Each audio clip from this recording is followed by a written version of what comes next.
2021년 7월 20일 화요일 날입니다. 오늘 조선일보 사설자에는 말이죠. 이렇게 나왔습니다. 북한의 해킹을 은폐하는 청와대, 국정원, 국방부, 이 기관은 한국을 지키는 거냐, 북한을 지키냐, 이렇게 질문을 하고 있습니다. 자, 지난 19일 어저께죠. 미국이 주요 동맹국과 함께 이 중국의 악의적인 사이버 활동을 규탄하고 나섰습니다. 중국 해커들이 미국과 동맹국 네트워크를 막 공격하고 있는, 무차별 공격하고 있다는 겁니다. 이건 다 미국은 다 근거를 갖고 얘기하는 거죠. 유럽연합하고 영국, 호주, 캐나다, 일본 등 미 동맹국이 대거 동참을 했습니다. 그런데 한국이 싹 빠졌습니다. 문재인 대통령이 있는 한국은 빠졌습니다. 이 국방부에 따르면 국군을 대상으로 한 중국발 해킹 시도가 최근에 5년간 11배나 급증했다는 겁니다. 국방부에서 발표한 겁니다. 올 상반기만 1만 1,228건, 작년 1,897건을 훨씬 넘어섰다는 겁니다. 상반기만. 그럼 후반기를 우리가 예상을 한번 해보시죠. 중국을 격려한 북한 등의 공격도 있겠지만 중국 해커가 미 동맹국인 한국을 가만 놔둘 리가 있겠습니까? 중국 위협이 분명한데도 이 정부는 중국 해킹 비판에 불참합니다. 이유가 뭡니까?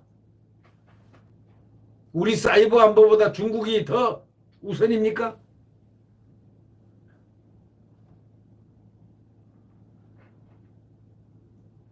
우리가 항상 오래됐으면 북한의 해킹, 이거는 보통 해킹이 아니다.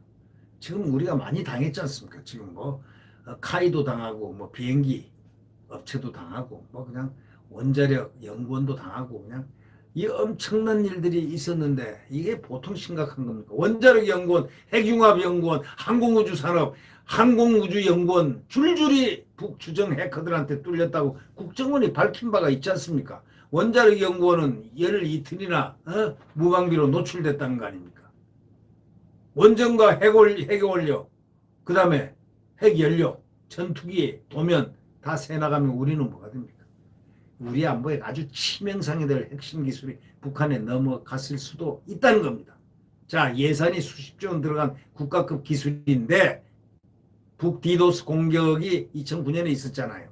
근데 그때는 금융 전산망에 약간 일치장애가 일어났던 것인데 이번에는 차원이 다릅니다. 사이버 테러 비상 그 이상입니다. 이건.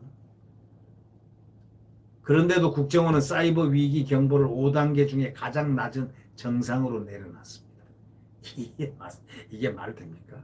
문정권 첫 남북 정상회담 직전인 2018년 3월에 관심에서 정상으로 낮춘 뒤에 한 번도 올린 적이 없습니다. 북한한테 무슨 뭐가 잡혔습니까? 북한에게 무슨 코가 끼 있습니까? 아니면 뭡니까? 왜 우리는 북한에 대해서 이 북한은 적인데 이렇게 하고도 정상으로 낮춰 있습니까? 한 번도 올린 적이 없다는 겁니다. 그런데 북한은 2019년 20년에만 해킹으로 3억 달러를 탈취했다는 겁니다. 그런 유엔 보고서가 있습니다. 3억 달러. 우리 가상화폐 업체도 수백억 원을 뜯겠다는 겁니다. 얼마 전엔 서울대병원의 주요 인사 진료 기록까지 털렸다는 겁니다. 전례가 없는 위기 상황인데도요. 그래서 사설자가 질문합니다. 이게 정상입니까? 이게 정상입니까?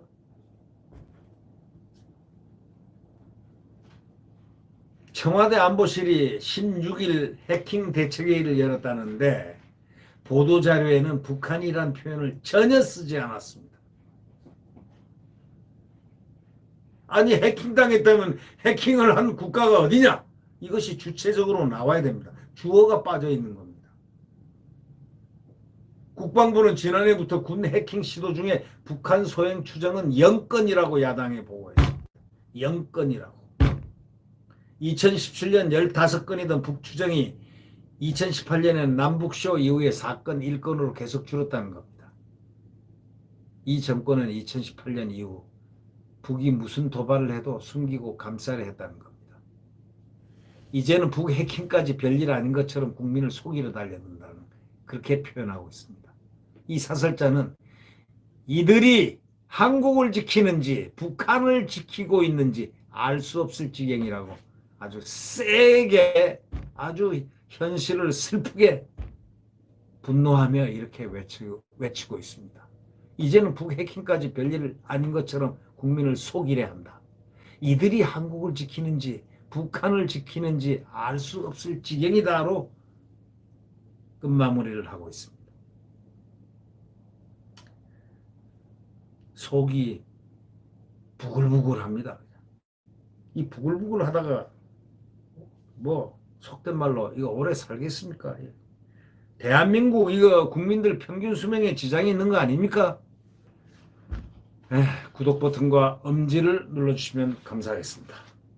자, 우리는 무엇보다도 야권 단일화를 해서 지금 똑똑한 15명의 대선 주자군이 야권에 포진하고 있습니다. 이제 16명까지 올라올 가능성이 있습니다. 김동연 그분이 참여하면 16명. 이렇게 많은 이 훌륭한 주자들 속에서 우리는 고르고 해서 단일화를 해서 꼭 정권 교체를 해야 되겠습니다. 내일 대한민국 자유민주주의와 대한민국 또 성장하는 활성된 대한민국 자유민주주의의 위대한 헌법 그것을 품은 한미동맹의 국가 굳은 안보를 품은 대한민국의 태양이 내일 다시 떠오릅니다. 네. 구독 버튼과 엄지를 눌러주시면 감사하겠습니다. 안녕히 계십시오.